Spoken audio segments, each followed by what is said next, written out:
ভারতের কিছু রাজ্য নিয়ে বাংলা গঠন হবে সালতানাতে বাংলা। বৃহত্তম বাংলাদেশ গঠন করা হবে তুরস্কের একটি যুব সংগঠনের সহযোগিতায় এবং বিহাইন্ডে এরদোয়ানের সার্বিক সহযোগিতা নিয়ে। কথাটি বলেছিলাম আজ থেকে আনুমানিক 2 মাস আগে। আমি তো একেবারেই দিন তারিখ ঠিক করে বলতে পারবো না, কথা তো প্রতিদিনই 2বার 3বার বলি। তো সেই কারণে আমি বলছি আনুমানিক 2 মাস আগে এই কথাটা আমি বলেছিলাম। আজকে ভারতের পররাষ্ট্রমন্ত্রী জয়শঙ্কর আমার সেই কথাটার জবাব দিয়েছেন।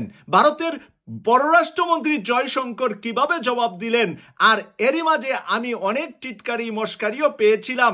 অনেক আমার প্রিয় দর্শকরা বলেছিলেন যে মাসুক ভাই কি খবর আপনার সালতানাতে বাংলার, বৃহত্তম বাংলার, আপনার তো ভুয়া খবর দেন, আপনার খবরের তো কোনো সততা নাই।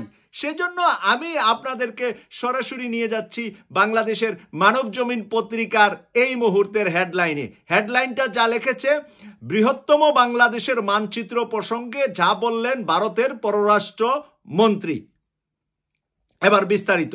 বৃহত্তম বাংলাদেশের কথিত মানচিত্র প্রসঙ্গে ভারতের পররাষ্ট্রমন্ত্রী এস জয়শঙ্কর বলেছেন, ভারত সরকারের নজরে এসেছে ভারতের কিছু অংশ নিয়ে তথাকথিত বৃহত্তর বাংলাদেশের একটি মানচিত্র প্রকাশ করেছে বাংলাদেশের ইসলামী সংগঠন সালতানাতি বাংলা।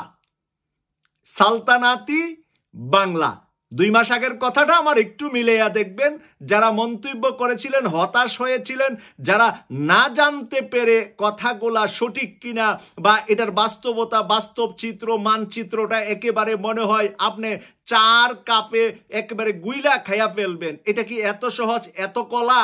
এটা কি মামার বাড়ির কলা ধরে আছে, পাকনা কলা আপনি পায়রা খাইয়া ফেলবেন? এটা অনেক বড় বিগ প্ল্যান। এই বিগ প্ল্যান বা বিগ প্ল্যান বাস্তবায়ন হতে সময় সাপেক্ষের বিষয় হয়।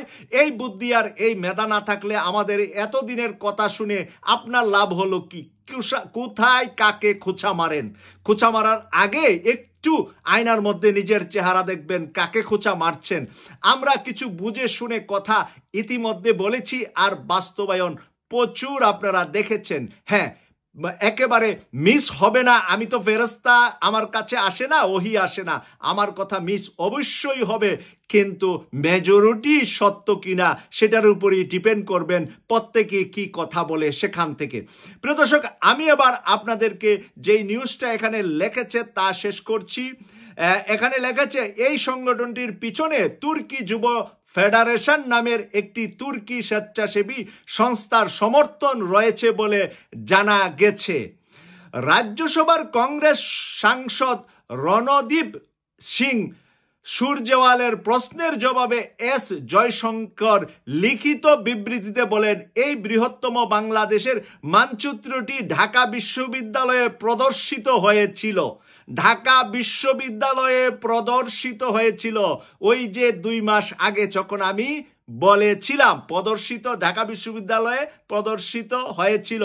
পররাষ্ট্রমন্ত্রী বলেন, ভারতের জাতীয় নিরাপত্তার উপর প্রভাব ফেলে এমন ঘটনাগুলো নিবিড়ভাবে পর্যবেক্ষণ করছে সরকার। ভারত সরকার নিবিড়ভাবে বাংলাদেশের দিকে পর্যবেক্ষণ করছে।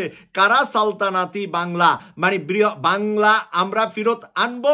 যেটা ইংরেজরা চেয়েছিল, বাংলা একটা রাষ্ট্র হবে, উর্দু একটা রাষ্ট্র হবে, হিন্দুস্তান হিন্দি ভাষার মানুষ নিয়ে একটা রাষ্ট্র হবে, 3টা রাষ্ট্র হবে ব্রিটিশ থেকে।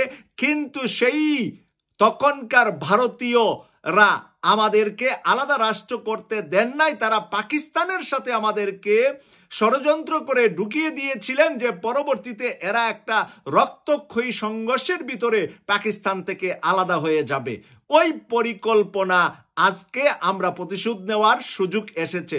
ভারতের নোংরা পরিকল্পনায় তৎকালীন ব্রিটিশ সরকার বাধ্য হয়েছিলেন বাংলাকে পাকিস্তানের সাথে দিতে, কারণ পাকিস্তান হলো উর্দু, কয়েক হাজার মাইল দূরে আমাদের কাছ থেকে। আমরা হলাম বাংলা, আমরা হব পশ্চিমবঙ্গ, আসাম, বিহার, উড়িষ্যা, ত্রিপুরা, মেঘালয় সহ যেগুলাতে বাংলা ভাষা চলে, সেইগুলাকে নিয়ে হবে বৃহত্তম বাংলা। আর এর নামটা তুরস্ক থেকে দিয়েছে সালতানাতি বাংলা। সালতানাতি বাংলা এইরকম একেবারে দেশটার নাম হবে তা নয়, এটা একটা আন্দোলন সংগ্রাম বা একটা কিছু গঠনের জন্য একটি বিপ্লবী নাম সালতানাতি বাংলা। এর পরবর্তীতে এটা বৃহত্তম বাংলা হবে নাকি বাংলাদেশই থাকবে, আমরা সবকটা নিয়ে যখন আমরা পারবো, সেই পারার জন্য সময় সাপেক্ষ প্রশিক্ষণ, মেধা, যোগ্যতা, বাংলাদেশের মানুষের মানসিকতা সব যেদিন পাল্টাতে পারবেন, সেদিন পারবেন সালতানাতে বাংলা তৈয়ার করতে। আর আপনি আজকে ধানের শীষ, কালকে নৌকা, পরশুদিন লাঙ্গল নিয়ে দৌড়াদৌড়ি করবেন, আর আপনি সালতানাতে বাংলার সৌন্দর্য দেখতে চান। আরে আপনার মতন মুনাফেক দিয়া সালতানাতে বাংলা হবে না। সালতানাতে বাংলা হবে 24-এ যারা জীবন দিয়েছে বিনা স্বার্থে, যারা পরিকল্পনা করেছে বিনা স্বার্থে, যারা শপথ নিয়েছে বিনা স্বার্থে যে বাংলা থেকে হাসিনাকে দিল্লি পাঠাবই, এতে আমার জীবন গেলে যাবে, এতে আমি বেঁচে থাকলে বাঁচবো, মরলে শহীদ বাঁচলে গাজী, যারা শপথ নিয়েছিল তারাই বাংলাকে হাসিনার থেকে স্বাধীন করেছে।